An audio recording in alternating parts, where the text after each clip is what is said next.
आज हम बात करेंगे झारखंड सरकार के द्वारा लाई गई नई एमएसएमई नीति के बारे में। वही एमएसएमई जो पूरे भारत में 111 मिलियन लोगों को एम्प्लॉयमेंट देता है, जिसमें से 2.5 मिलियन झारखंड के लोग शामिल हैं। शुरू करें इससे पहले चलिए समझते हैं एमएसएमई को आसान। ये भी होना आसान है, आसान है।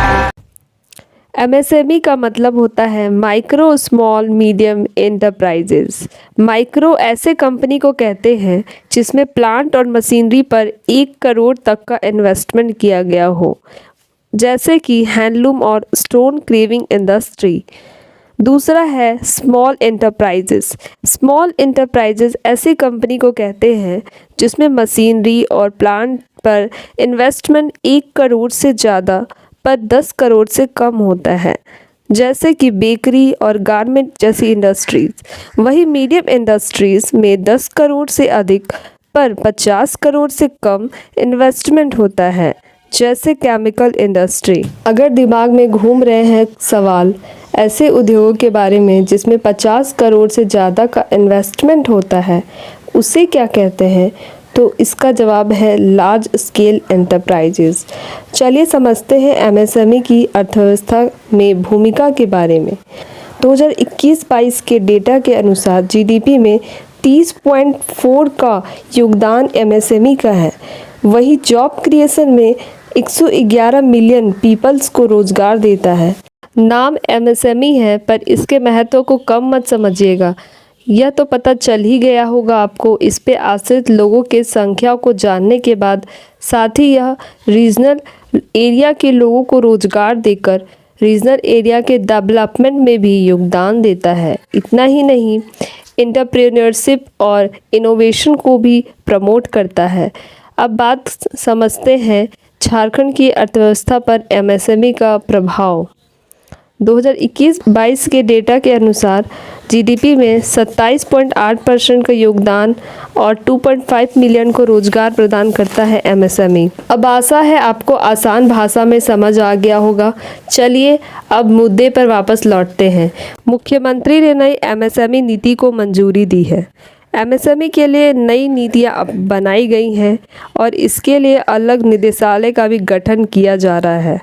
निदेशालय के गठन के प्रस्ताव को प्रशासनिक पदवर्ग समिति की मंजूरी के लिए भेजा जाएगा। सरकार एमएसएमई को 10 करोड़ तक की सब्सिडी देगी। साथ ही एमएसएमई उद्योगों द्वारा अपने कर्मचारियों के ईपीएफ और ईएएसआई की राशि जमा करने पर सरकार प्रति कर्मचारी 1000 प्रति माह की राशि भी देगी।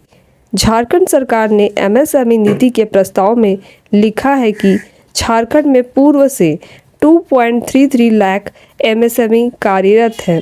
एमएसएमई सेक्टर में ज़्यादा से ज़्यादा रोजगार मिलता है और इसको ध्यान में रखते हुए एमएसएमई के लिए नई नीति बनाई गई है, जिसका नाम एमएसएमई पॉलिसी 2023 रखा गया है।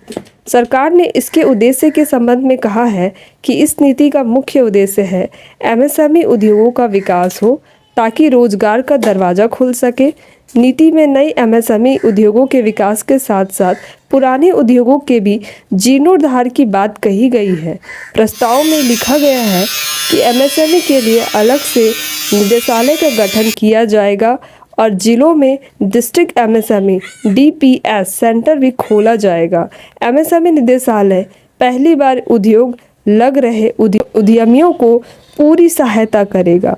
निदेशालय डीपीसी को मार्गदर्शन देगा और मॉनिटरिंग करेगा और सभी राज्य एवं केंद्र सरकार के एमएसएमई नीतियों को राज्य में लागू करेगा। राष्ट्र और अंतर्राष्ट्रीय व्यापार को बढ़ावा देने का काम करेगा। एमएसएमई निदेशालय के आवश्यक बोर्ड या प्राधिकार का गठन करेगा। सब्सिडी व अन्य सहायता प्रदान करेगा। उद्यमियों को उद्योग लगाने में आ रही तकनीकी समस्याओं को दूर करेगा। ग्रामीण और शहरी क्षेत्र में इकाइयों का विस्तार करने में सहायता करेगा। नियमित रूप से कार्यशाला व प्रशिक्षण का आयोजन करेगा। एमएसएमई क्लस्टर में स्थापित करने में सहायता करेगा। एमएसएमई को 3 वर्गों में बांटा गया है। 1 करोड़ लागत वाले प्लांट माइक्रो एंटरप्राइज कहलाएंगे। 10 करोड़ लागत वाले प्लांट स्मॉल एंटरप्राइज कहलाएंगे। 50 करोड़ लागत और अधिकतम 250 करोड़ लागत ओवर वाले प्लांट मीडियम एंटरप्राइज कहलाएंगे। झारखंड एमएसएमई पॉलिसी 2023 में कॉम्प्रिहेंसिव प्रोजेक्ट इन्वेस्टमेंट सब्सिडी का प्रावधान दिया गया है, जिसके तहत माइक्रो एंटरप्राइज को 1 करोड़ तक, स्मॉल एंटरप्राइज को 5 करोड़ तक व मीडियम एंटरप्राइज को 10 करोड़ तक की सब्सिडी दी जाएगी। SC/ST महिला और दिव्यांग उद्यमी को 5% की अतिरिक्त सब्सिडी दी जाएगी। साथ ही स्टाम्प ड्यूटी व निबंधन की भी 100% छूट रहेगी। क्वालिटी सर्टिफिकेशन में सरकार 10 लाख रुपए तक की अनुदान देगी। विदेशों में उत्पाद ले जाने पर भी छूट रहेगी। विदेशों में अपने उत्पादों की बिक्री के लिए किसी प्रदर्शनी में भाग लेने पर सरकार एक प्रदर्शनी के लिए 4 लाख रुपए व एयर फेयर 50,000 की सहायता देगी। आशा है आपको हमारे द्वारा दी गई जानकारी ज़रूर पसंद आई होगी, और अगर हमारी जानकारी आपको अच्छी लगी तो प्लीज़ हमारे चैनल को शेयर, लाइक और सब्सक्राइब ज़रूर करें, और सभी तरह के करंट अफेयर्स के लिए हमारे चैनल से जुड़े रहें। धन्यवाद।